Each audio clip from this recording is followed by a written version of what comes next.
Aujourd'hui, notre cours est intitulé Les phénomènes subjectifs de l'audition. Les objectifs de ce cours, expliquer les différents phénomènes subjectifs. Deuxièmement, interpréter les courbes isosoniques. On va suivre le plan suivant. Premièrement, la tonie. Deuxièmement, la sonie. Troisièmement, le timbre. Et quatrièmement, on va voir les autres phénomènes subjectifs. En effet, il y a trois qualités physiologiques qui constituent le message sensoriel pour un son périodique, qui sont la tonie, la sonie et le timbre. Il y a la notion de subjectivité. Ces trois qualités physiologiques seront étudiées avec la participation active du sujet. Il faut savoir qu'il n'y a pas correspondance proportionnelle entre les paramètres physiques, intensité en décibels, fréquence, et les phénomènes subjectifs.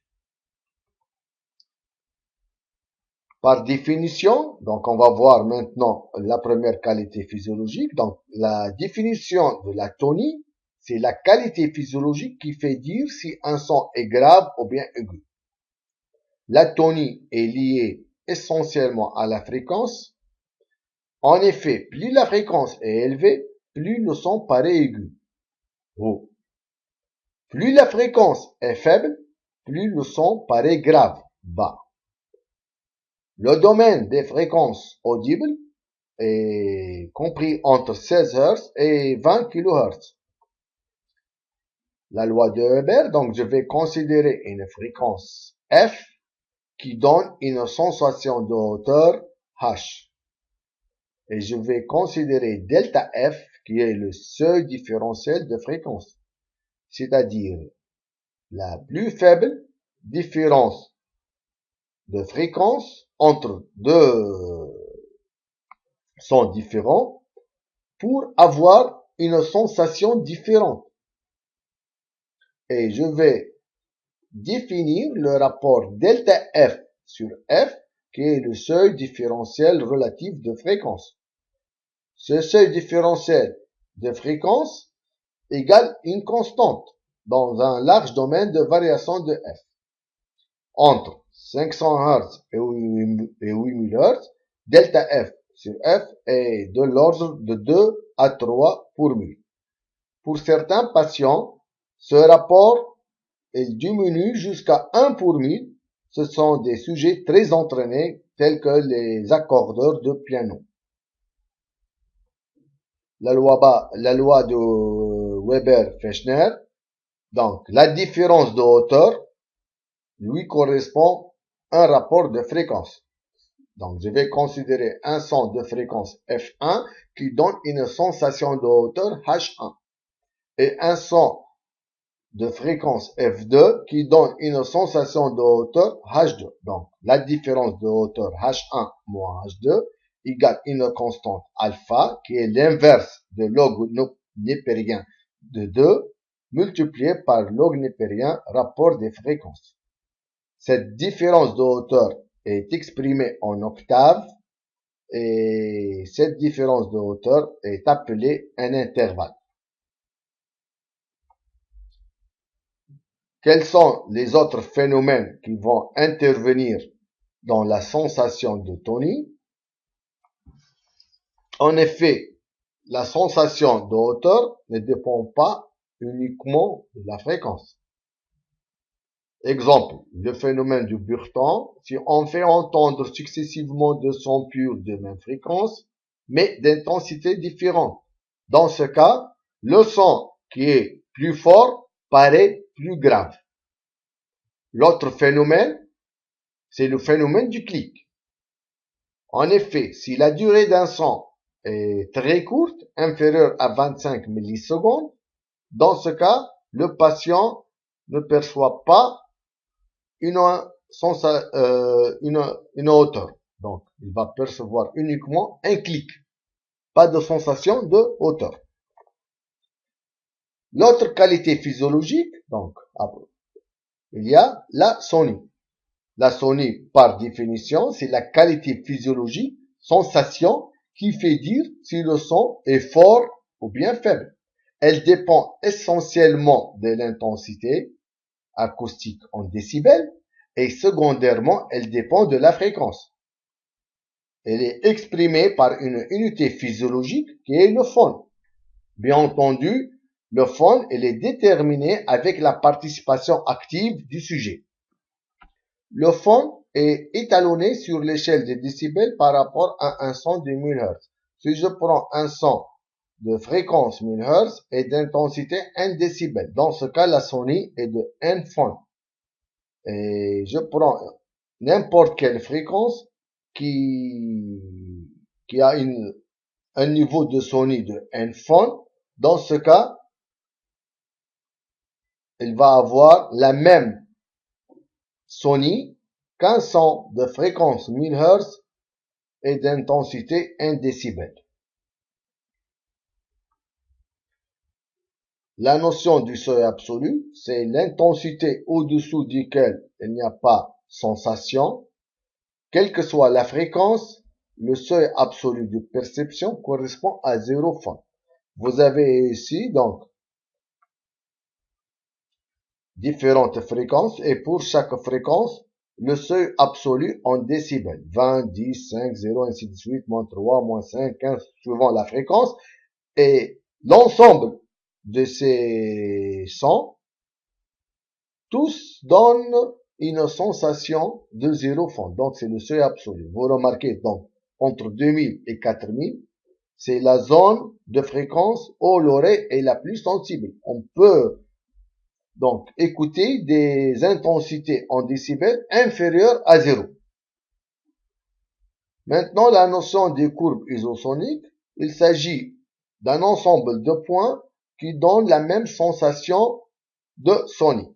Donc, suivant l'axe des X, c'est la fréquence. Suivant l'axe des ordonnées, donc c'est l'intensité en décibels. Et vous avez plusieurs courbes. Chaque courbe donc correspond à un niveau de sonnerie bien déterminé, 0, 20, 40. Et si je prends deux points appartenant à la même courbe, tels que les points A et B, point A, donc c'est 125 Hz, 50 décibels. Le point B, c'est 1000 Hz, 40 décibels. Tous ces deux points donnent la même sensation en termes de sonnerie, qui est 40 phone.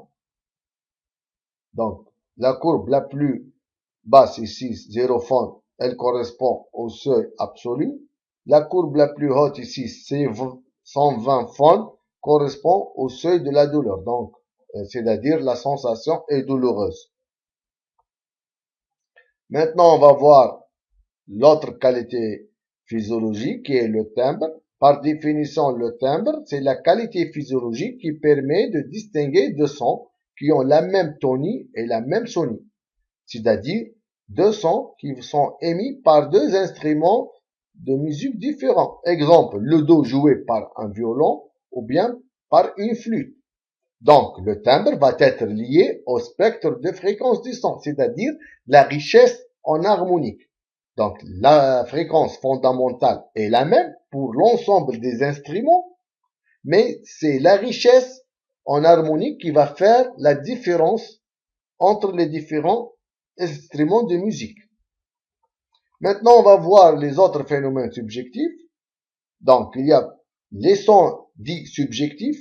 En effet, si je prends un son pur, donc c'est une fonction sinusoïdale, et je prends donc ce son pur, très puissant, il sera entendu avec des harmonies.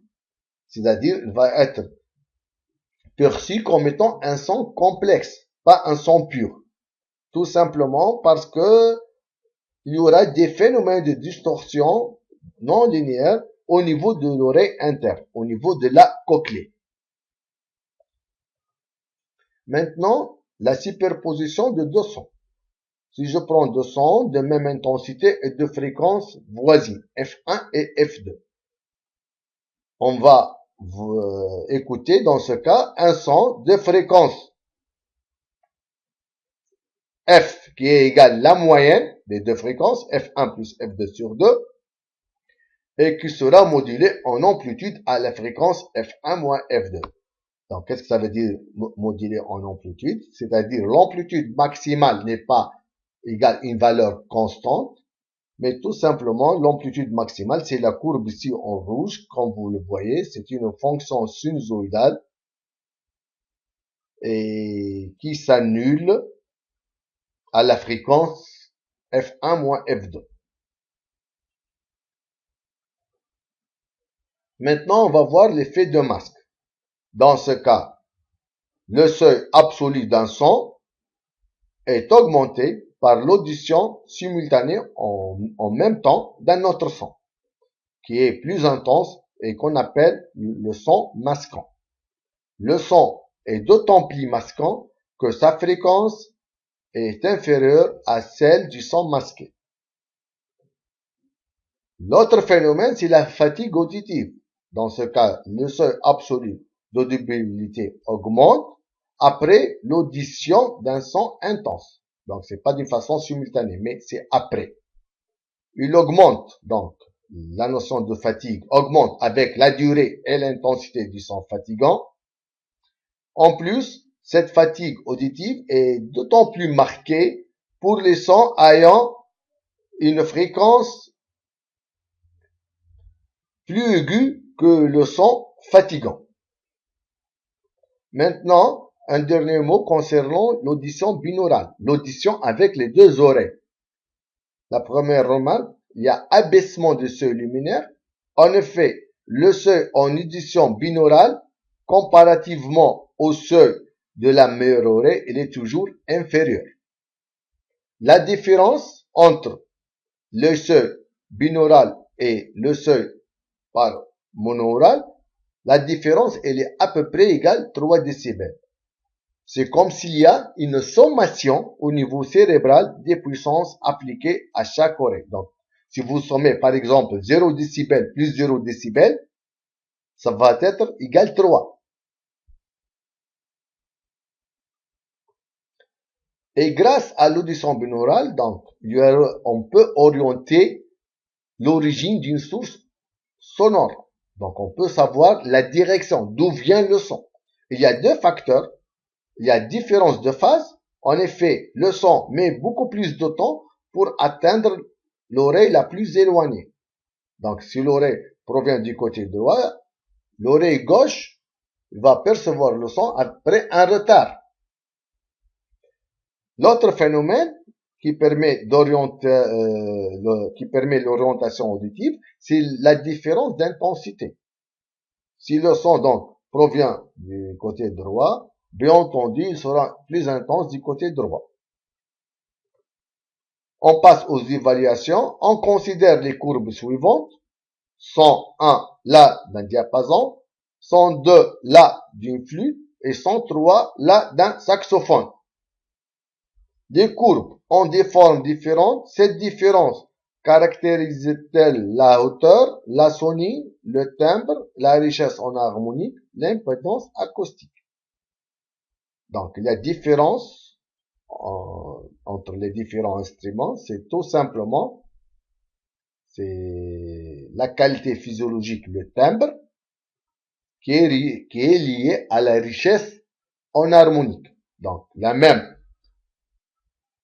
fréquence fondamentale, mais qui fait la différence entre les instruments, c'est la richesse en harmonique. Évaluation 2. On fait entendre simultanément deux sons de même intensité sonore et de fréquences respectives 440 et 444 Hz. Quelle sera la perception auditive?